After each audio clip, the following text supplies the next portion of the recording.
Welcome to Franchise Empires, where aspiring entrepreneurs learn exactly what it takes to become a successful franchise owner, from one location to 10 and beyond. I'm the Wolf of Franchises. Everyone, it's the Wolf. Today on the show, I'm interviewing Drew Gressett. In 2008, Drew was a fresh college graduate, and he started a food truck.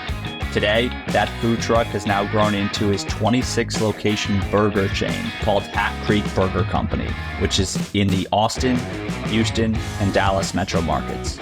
Along the way, Drew also got into franchising, and today he owns 60 Zaxby's restaurants with even more on the way. This is a great episode for anyone who loves entrepreneur stories, as well as anyone curious to hear from a seasoned restaurant operator in the QSR space. Enjoy. The Wolf of Franchises is the CEO of Wolfpack Franchising, as well as a creator at Workweek Media. All opinions expressed by the Wolf and podcast guests are solely their own opinions and do not reflect the opinion of Wolfpack Franchising or Workweek. This podcast is for informational purposes only and should not be relied upon as a basis for investment decisions. The Wolf, Workweek, and Wolfpack Franchising may maintain positions in the franchises discussed on this podcast. I know you own Hat Creek, man, and I think 62 Zaxby's? Yeah, 60 Zaxby's, correct. Which came first? You get into Zaxby's first or Hat Creek Burger Company? No, Hat Creek came first. Hat Creek, I started Hat Creek in 2008. As a food truck, correct? Food truck, downtown Austin. Kind of always had a lot of food trucks down there. A lot of food trucks. More now than then, but even then there was a lot, and I had the unique idea of getting in the hamburger business. What was life-wise, what was going on back then? Do you have a family? Like, you out of college? No, yeah, that's great. Yeah, no, so I had graduated college and was getting married the same year. And so, just kind of pushed forward and tried to just knock it all big life changes in 1 year. So I got married in July and started Hat Creek in kind of mid to late September. And crazy year, 2008.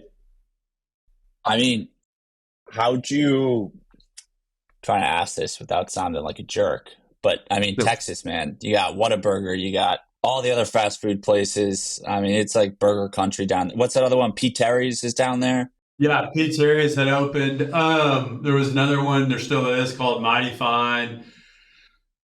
I guess just kind of ignorance, really. I mean, you just think I thought I had something different. I think I realized today that, really at the time I didn't, and just kept kind of pushing and tweaking and pushing and tweaking. And I love telling the story that, when I started, it was like, there's 0%, absolute, no chance, no way on earth I'd ever do anything other than burgers, fries, and milkshakes, because that's what we were going to be. And, like a year into it, I added a turkey burger, and, year later we added a salad, and we to this day we've tried to maintain some simplicity on the Hat Creek side, which I think we have, but ultimately we evolved really in 2011 into like a family friendly, which kind of met me where I was too, in life, a place, an environment for families, young families to come and hang out, and grandparents to bring grandchildren, just kind of trying to be kind of a community hangout, and so if you're gonna do that, we figured you got to have at least a little something for every member of the family, and so we evolved the menu, but in the early days I was like just dead set, nothing but burgers, fries, and milkshakes, but we had to evolve a little bit. Yeah, I think that kind of focus usually is a good thing early on. But talk me through, right? You start with a food truck. I mean, now you have, I think, 26 locations or so. So, but how do you get from food truck to your first brick and mortar location? Like, what happened? What was the mindset of, why did you want to do that? Was it always financial reasons that maybe you started with a food truck? Yeah, I mean, I'd say it was largely financial. To get a food truck up and off the ground takes less money than jumping straight to brick and mortar. But really, we had a guy, and it was a guy that I knew, and today, like, consider him such a close friend and family member, even though he's not. But he really appreciated our hamburgers. And he kept coming and he kept coming. And then, I mean, really, it's a wild story. Like, ultimately, I remember at one point he was like, hey, let's, next time I come or whatever, let's sit out on the patio and grab a hamburger with me. Man, I mean, he just kind of was like, in order to make this thing go, we're going to have to, we need to get you into a brick and mortar.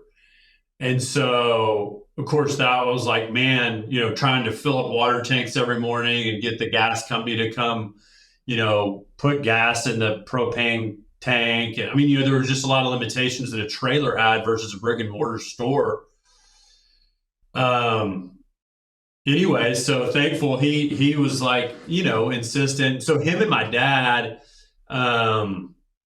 kind of got together, and me as well, and we sort of said, look, let's try to get this from where we're at today to get a brick and mortar store open. And so we pushed, and thankful for him and putting up the money, and obviously my dad as well, and others. We went out and we raised more money, and so but that's kind of how we went from food truck to one brick and mortar. That brick and mortar location opened in 2009. So it was a remodeled Arby's, and man, I was so proud of it. I thought it was just unbelievable. We had, designed it. It was, top of the line. And it was, I mean, literally, I was just floored and humbled by what had become. This was Hat Creek brick and mortar. And like the first week, it was an old Arby's. Had been in Austin for a long time, but I mean, I thought it looked totally different. But the first week we were open, somebody walks up to the counter and orders a roast beef and cheddar, roast beef sandwich. I'm like, dude, this thing, it's not an Arby's. How can you even begin to think? So, I mean, that was another good kind of humble pie that, even though I thought it wasn't an Arby's, somebody else still mistook it, mistaked it for an Arby's. So anyways, yeah. I think that's a funny story. Yeah, I mean, it's telling that you still remember it. I do, dude, because I was like, how on earth could someone ever think this was an Arby's? This is the most beautiful hamburger restaurant in America, and someone still thought it was a place for a roast beef sandwich. Oh, man. So was that, maybe just, let's call it like a spacey customer, or, did you go through some maybe a lot more lessons that year with running a brick and mortar, and maybe you realized, okay, we have room for food. I mean, is that exactly the latter? Like, it really did. It really did still look like an Arby's, as much as I didn't think it did.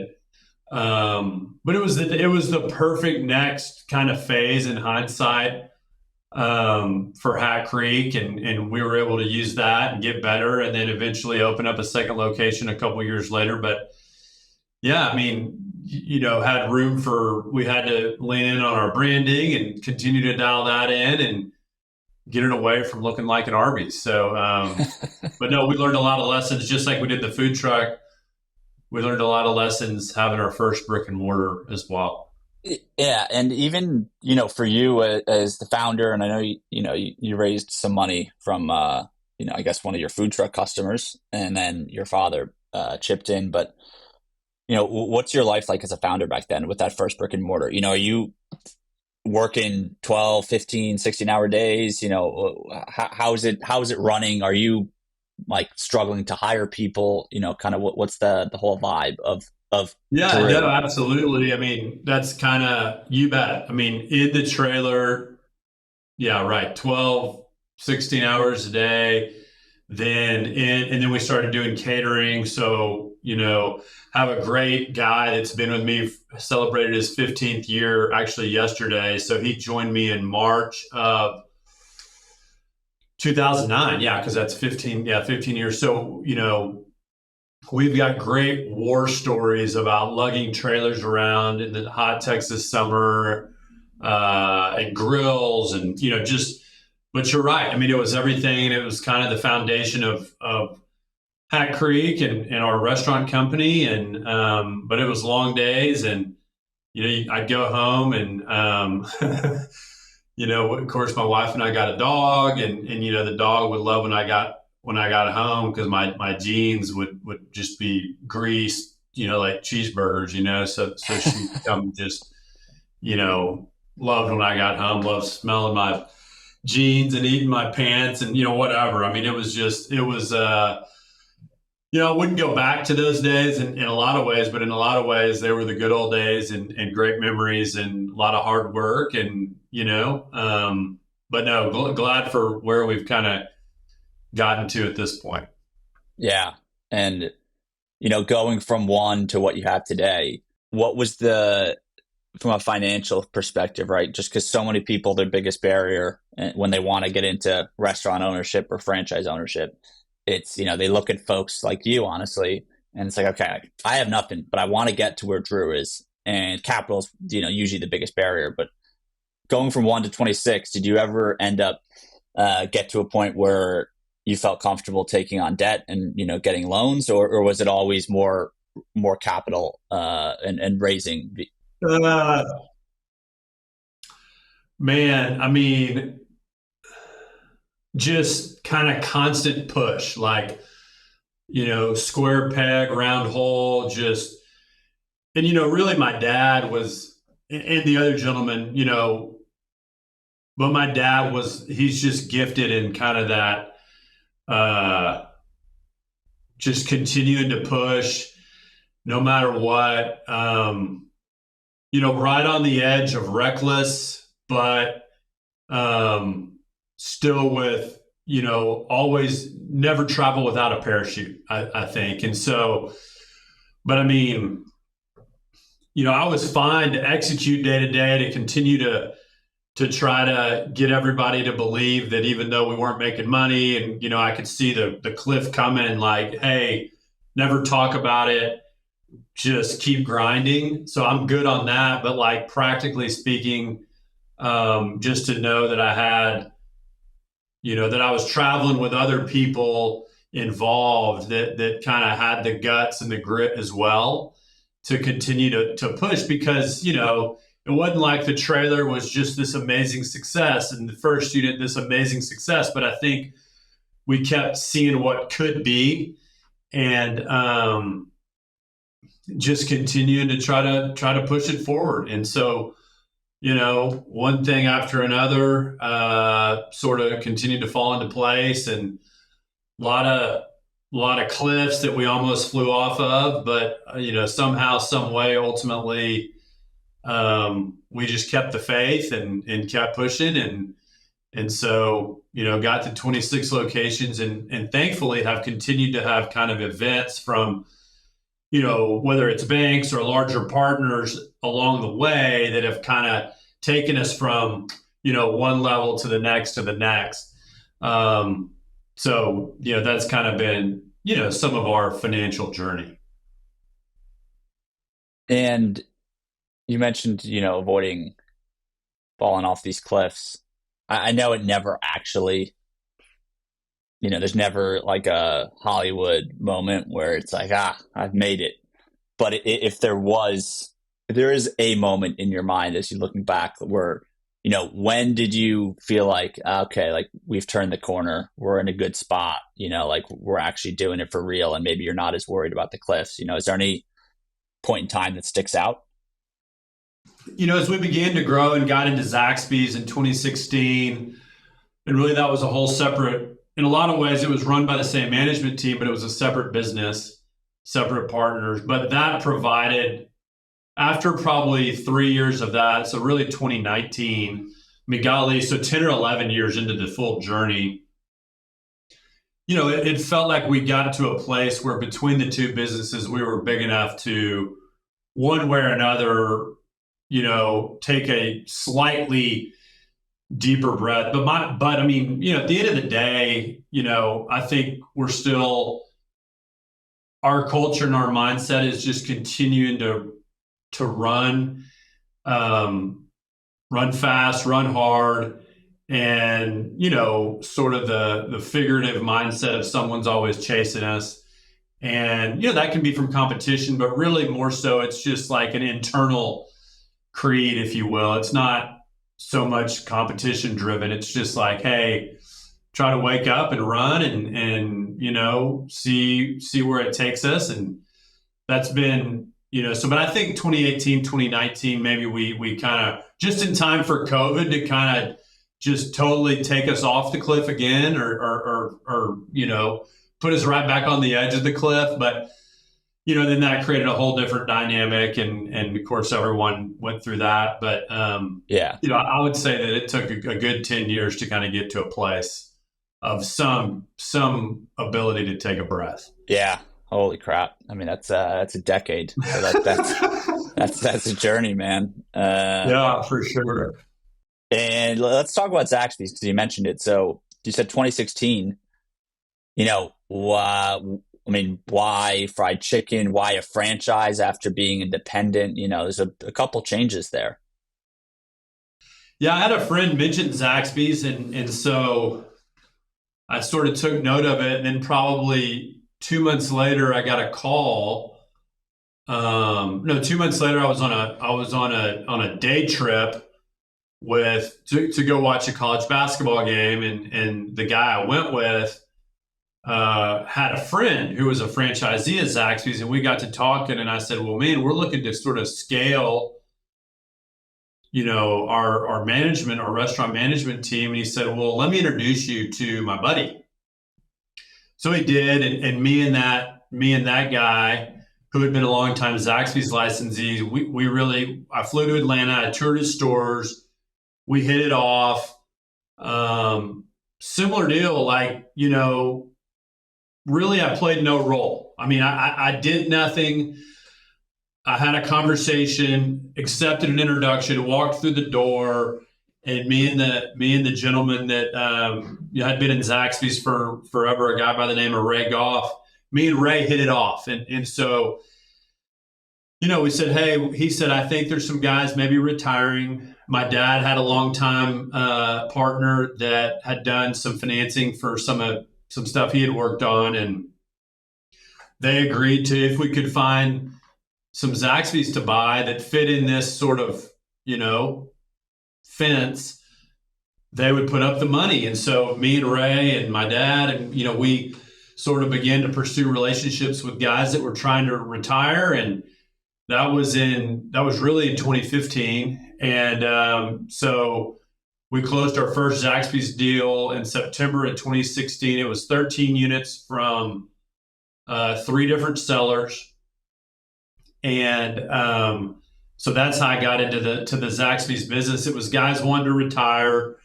And so we provided an exit, for those guys. And, still, we're hungry today, and we were then. And so I think Zaxby's corporate maybe, appreciated that about our organization. And so that's how we got into the Zaxby space, was buying existing restaurants and just trying to go in and do right by the brand. And of course, along that journey, we fell in love with the brand Zaxby's from a franchise perspective and their founding and, sort of their culture. And it was really, somewhere where we felt, that was a great fit for us and perfect timing. And so, yeah, I mean, just still to this day, thankful for the opportunity to be involved with such a great brand like Zaxby's. You mentioned a few different parties there, right? I think you said Ray Goff. There was a gentleman who maybe helped with the financing, and then a restaurant management team. Can you kind of maybe just paint a picture of the players for that first deal? Like were you assisting the restaurant management team for those first 13? No, we were. I mean, ultimately, Hat Creek had developed a restaurant management team. And so we were trying to scale that to help with some of the financial needs on the Hat Creek side, just, trying to find scale and efficiencies, right? And so that was our sort of step into solidifying what really isn't, and at that time wasn't,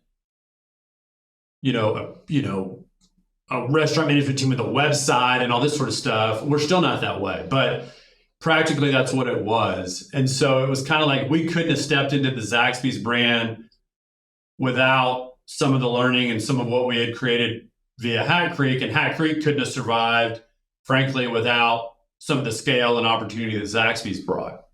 So from that standpoint, it was perfect timing. And, we had an institutional debt financing company that stepped up and financed this stuff and or financed our acquisitions. And so those were the players involved. And then Ray, had been in the brand for 15 plus years, and Zaxby's would have never let my dad and I just walk in off the street, and be like, oh, hey, come on in, let's buy 13 units. Really, Ray provided the entryway and the comfort level with the founders of Zaxby's, that we were going to do this together. And so it was sort of, again, a perfect storm, and, just walking through the door and, kind of all the pieces sort of falling into place. For sure. And could you maybe expand on this restaurant management team component that you mentioned you built with Hat Creek? Because I've heard of this, it's not the first time we've heard of this on the podcast. And, I know brands, for instance, like Teriyaki Madness, I think actually have a model where they say, hey, like you just put up the capital, we're going to put in our restaurant management team to run your location. But yeah, can you talk about like, is it effectively just an ops team where if you build a restaurant, you have the guys and the people in place who can handle everything from, the purchase orders for the food, hiring, firing, customer service and all that, or is there something more to it? Yeah, no, it's basically, if you think of all the functions to run a medium-sized organization, it's the finance, the accounting, the HR, the operations, the marketing. And so as you try to bring in higher level leaders and invest in talent, a small burger chain can't afford to bring in, let's say if the first person you want to hire is a great operator, a chief operating officer. Hat Creek on its own volition, let's just say, couldn't afford that. But now that we've got scale and more restaurants, more units under management, now we can. And so we could bring in a stud ops person. And if you extrapolate that out into all the disciplines of an organization, ultimately you're able to sort of scale and expand based on, restaurants under management. And for us, it wouldn't be like going from Hat Creek to fine dining necessarily, but Zaxby's had enough similarities without competing that over time, I mean, we're still doing this, but over time, it's allowed us to invest in, our accounting function, invest in our finance, marketing, on and on and on, and for those people to build out their teams. And so if you go back all the way to the trailer where I was kind of the one-man paper hanger, then you sort of begin to add people to the, the first guy I hired was the guy that's been here for 15 years, just so I had someone to help me carry the grills to the catering events.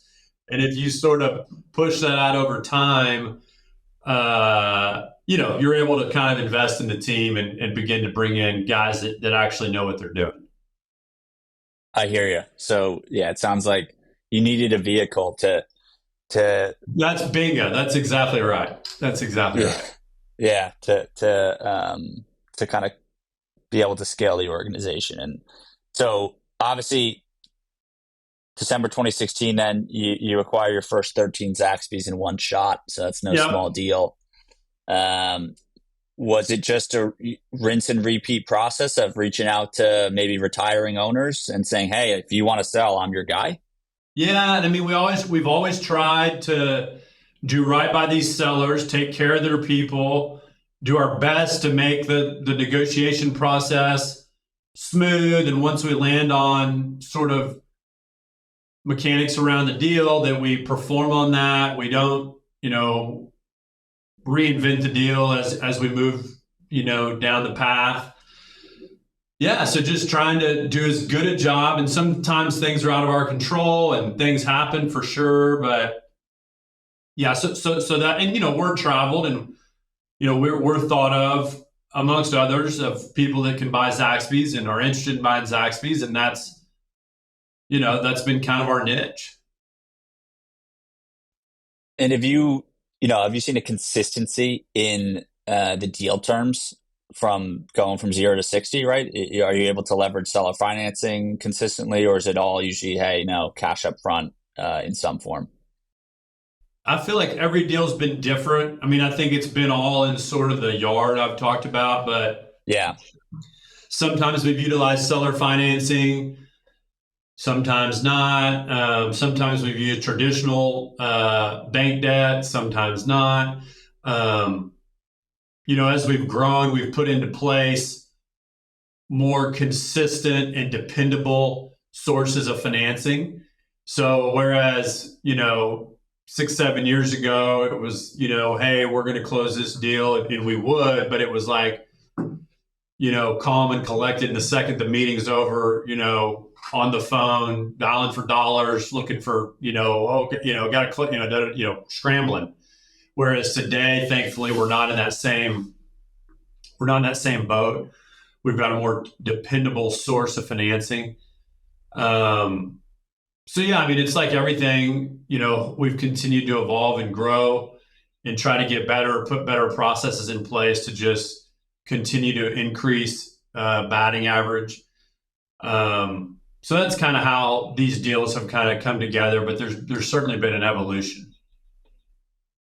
Yeah. And I mean, thinking of your individual evolution, right? Going from the food truck where you're working on it all day, wearing the grease home, to where you are now. I mean, you know restaurants, at least the burgers and fried chicken restaurants inside and out. So, if you were speaking to maybe someone who's looking to buy into their first restaurant, and let's say via an acquisition of sorts, whether it's a franchise or something else, in this fast food-ish QSR, fast casual style world, what could you tell them to, say, hey, like, this is how at least you get a general understanding of, is this a quality deal or not?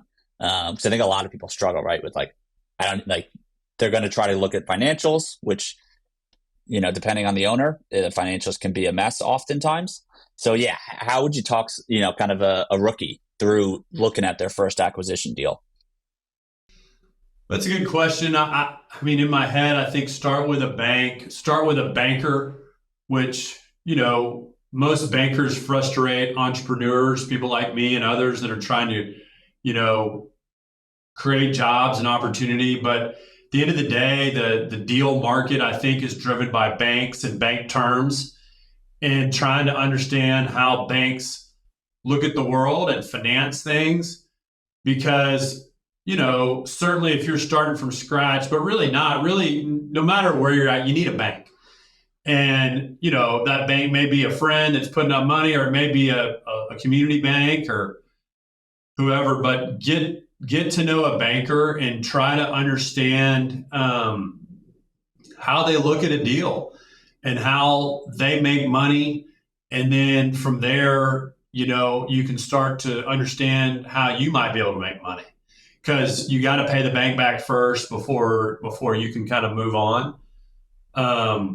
But I think that's the foundation of all these deals are the banks, the bank terms, and making sure these banks make money and get their money back. And that helps inform kind of how I think capital works. So that would be my advice is to start with a local bank or community bank and understand the economics around their money.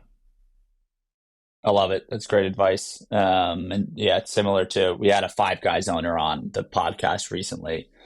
Um, and that was similar wisdom to which he shared, which was, hey, find your lender first and understand what they are going to require, and then from there you can move Yeah. forward. So, Yep.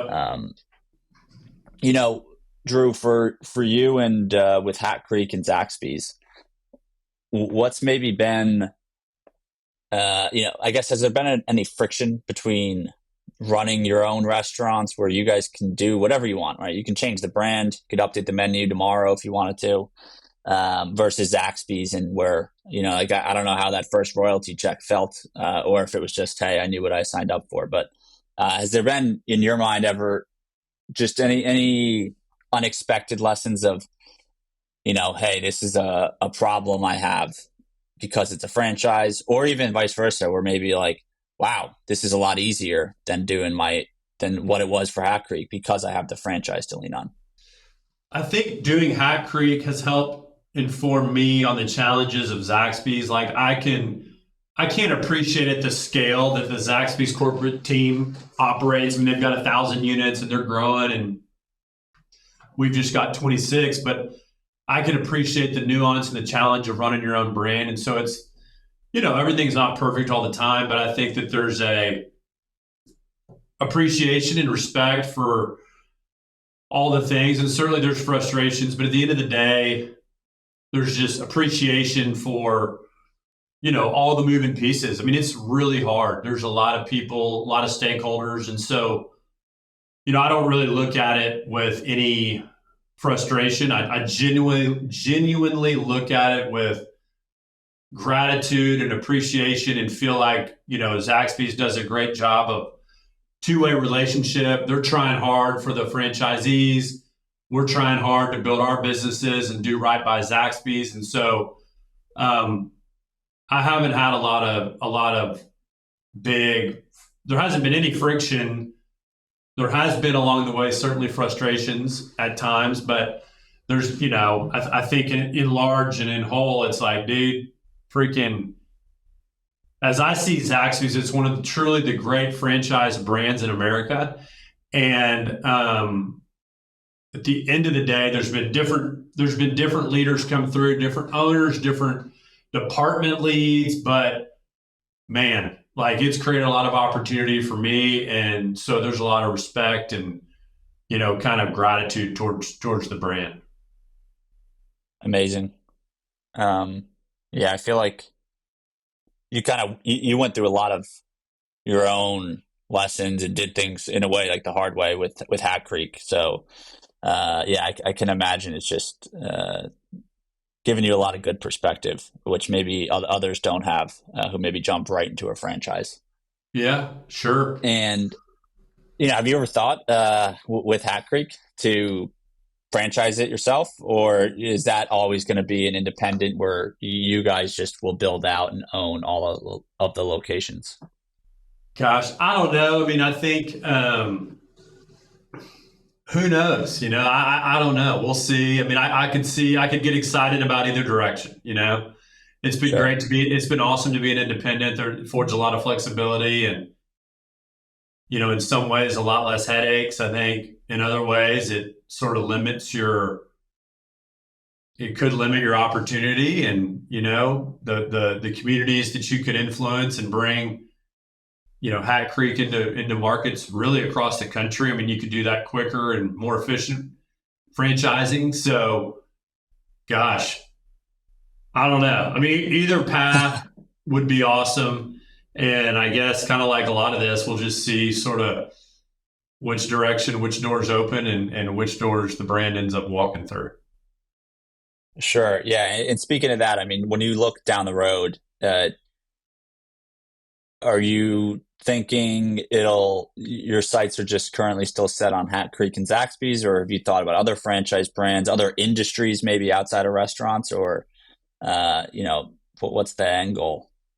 Yeah, I mean, I think at some point it'd be awesome to add a third brand to our sort of, to our orbit. Obviously we've got chicken and hamburgers. It'd be great to think of whatever that third brand could be. the challenge there is going to be that we're not looking to, go back to the days of the trailer. I mean, we would want to get into a brand that's got scale and Yeah. upside. So, yeah, I mean, I think about that a lot. But I tell you what, this year I'm really excited about building Zaxby's. I think over the next 18 months, we've built one store out of our 60. We've bought 59. In the next 18 months, we'll probably build, 6 to 8 Zaxby's ground up. And I'm so excited about doing that. And so focused on that. And I think, probably in the next couple of years, we'll build, a few more Hat Creeks as well. So, obviously excited about that. So whether a third brand comes in or not, there's a lot of things that we're working on, a lot of things I'm excited about, and, a lot of good things on the horizon, I think. Incredible. And do you have a preference of new builds versus acquisitions? We actually had the most recent interview was a owner of 90 McAllister's Delis, and in Texas too as well, primarily in the Dallas area, but they only do new store development, which is pretty new because a lot of the franchisees we've had on the show, they seem to say, hey, I built my first location because I needed to find a way to get in the game, get in the system.